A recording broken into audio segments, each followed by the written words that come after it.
Hi everyone, in this video we're going to talk about analyzing graphs. I want to start out by telling you what the things we're going to look for when we're analyzing are, and then we'll put all those things together into one culminating example. So the first thing that we might look for is a maximum value. This is just the biggest y value that the graph hits. So the biggest y value the graph reaches.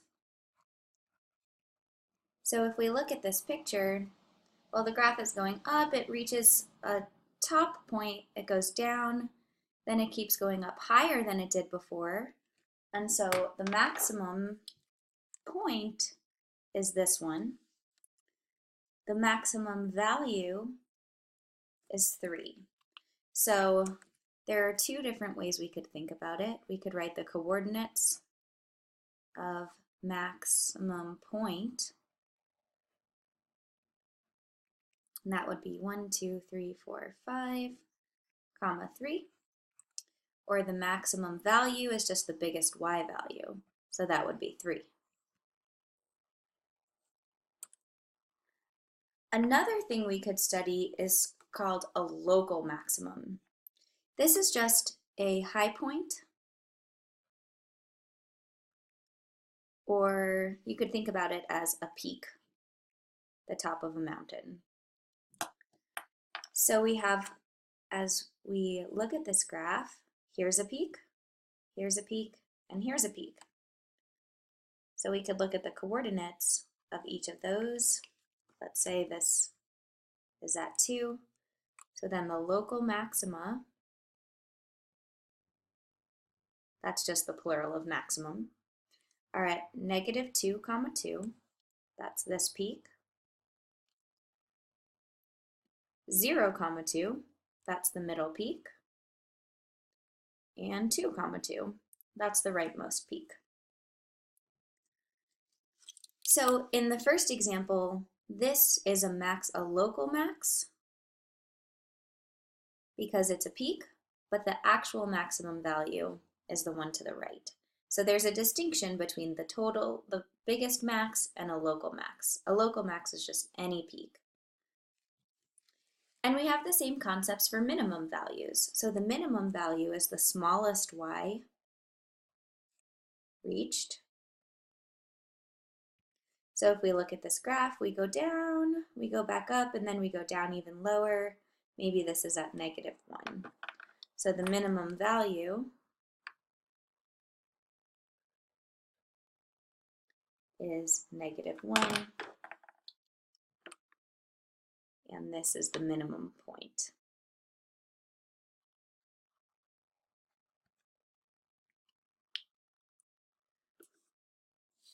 So just like we had a local maximum, we also have a local minimum. And we think about this as just a low point, or so something like that, or like that. Sometimes this is called a trough, a space where you get really low and then start going back up again. So here's an example of a local minimum right there, because we go down and then we start increasing right afterwards.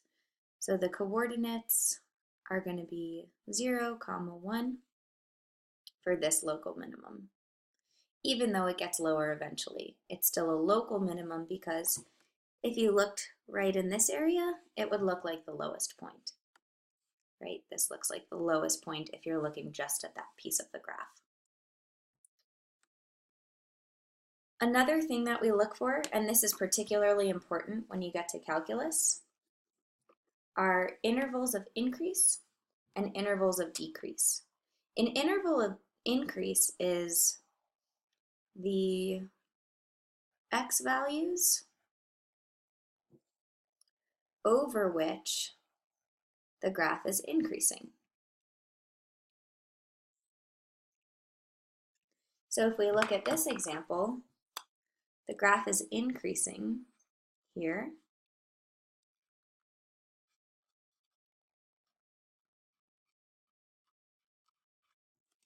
And so the x values over which it's increasing are the ones below it.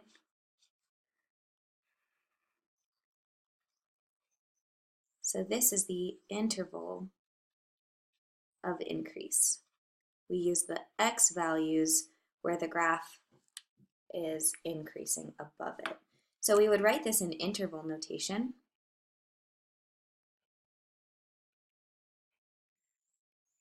And it looks like the graph is increasing for all the x values between 0 and up to infinity.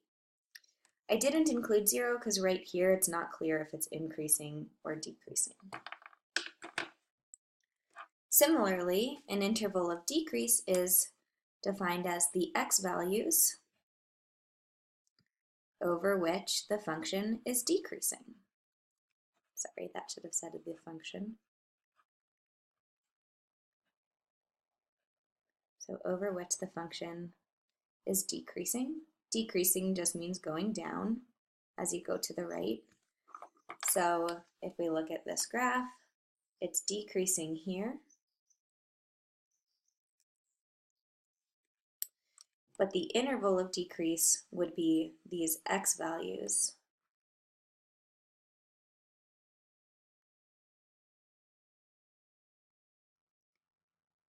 And so for our interval of decrease, we would write negative infinity up until 0. Because it's all these x values, the graph is going to be decreasing above them.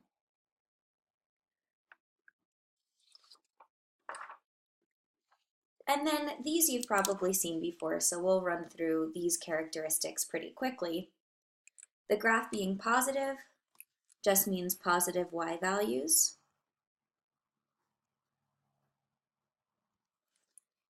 So this graph is positive here.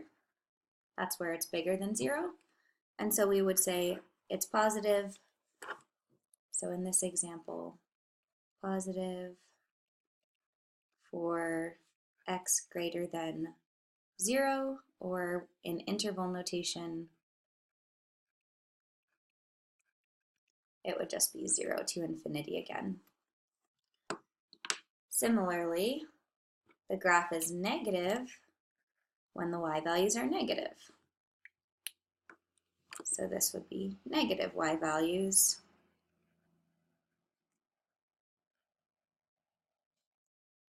And so the graph is negative when x is less than 0 in this example, or between negative infinity and 0. And just a quick review of domain and range. There's 2 full videos on this, so refer to those if you need a full refresher. But the domain is just the x values which are defined.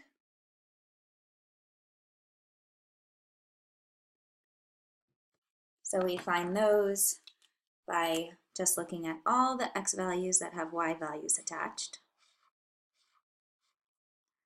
So that's all of these x's.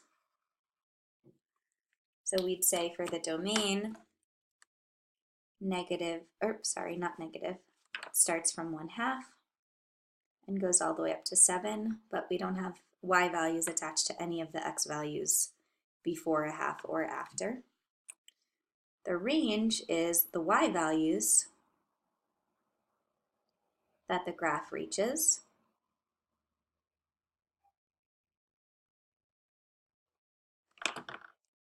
And so we can look at all the y values that the graph hits.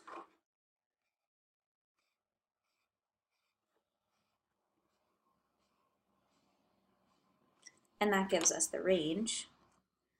So the range in this case would be -3 all the way up to 5. So let's put all of this stuff together in one big giant example. And this is something that you would be asked to do on the AP Calculus exam. Analyze a graph like this. So first we'll do the domain. So that's all the x values where the graph is defined. So the graph is defined all of these places. It skips between -3 and 2. It's defined at 2, defined all the way in there, and all the way up to 10, but not past it. So the domain is going to start at -11. It goes up to 3, but doesn't include 3. Then we skip between 3 and 2. There are no y values assigned to x values in there. We go from 2 up to, or -2, sorry. So from -2 we go up to 2, but 2 is defined. So we keep on going, and it's all defined up until 10. For the range, we look at all the possible y values. So we hit all these y values. So this is all covered. We hit these, so that's covered, but we don't hit any y values. Oh, we hit a few below -1. So this is our minimum y value. So maybe that's at about -1.5. So the range will go from 1, 2, 3, 4, 5, between -1.5 and 5.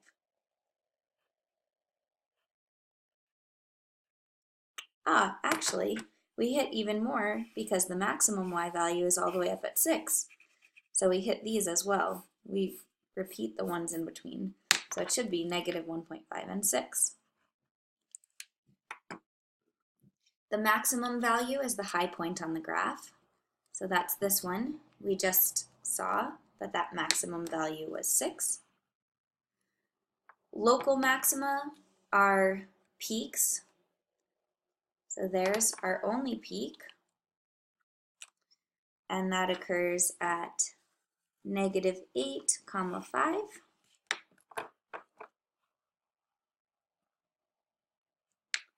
Local minima are low points. So that would be this trough right here. The coordinates of that are about 4.5, -1.5.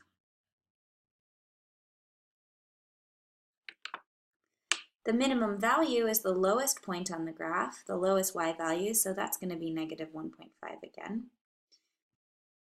And that coincides with the lowest value in our range. The maximum value coincides with the highest value in our range. The places where the graph is positive are just when the values are bigger than 0. So it's positive here and here. So this is where graph is positive. So positive, it can be decreasing as long as the y values are bigger than 0. So the graph is positive between -11 and 3 and between 7 and 10. The graph is negative when the y values are below 0. So that's for all of these x's. So the graph will be negative from -2 to 7. Intervals of increase are where the graph is going up. So here we are increasing, so that's one interval of increase. And then we're increasing again here. So this is another interval of increase. The first one is -11 to -8, and the second one is 4.5 up to 10. Intervals of decrease are where the graph is going down. So here and here. So for these x values and for these x values, so that's -8 to -3 and 2 to 4.5. The x-intercepts are where we cross the x-axis. So there's one, and there's one. We've got 3. So that's -11, 0, 2, 0, and 7, 0. The y-intercepts are where we cross the y-axis. So there's just one. It's at 0, -1. So I hope that this example was interesting and informative, and we'll practice this a lot in class.